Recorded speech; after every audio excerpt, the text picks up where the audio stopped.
Ram Ram all friends. আমি একটা বাঙালি, আর বাঙালি হয়ে আমি বাঙালি সনাতন হিন্দু হয়ে আমি এটা কথা বলতে পারি যে বাংলাদেশের হিন্দুদের উপর যে অত্যাচার হচ্ছে আর তার বিরোধ কেউ করছে না।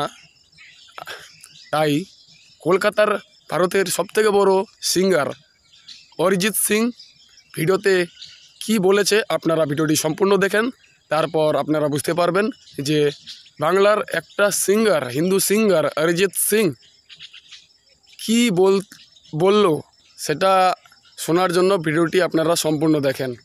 ভিডিওটি ভালো লাগলে লাইক, শেয়ার, কমেন্ট এবং সাবস্ক্রাইব করবেন। রাম রাম, জয় শ্রীরাম, জয় পশুরাম। ক্ষুদিরাম বোস না ভাই, আমি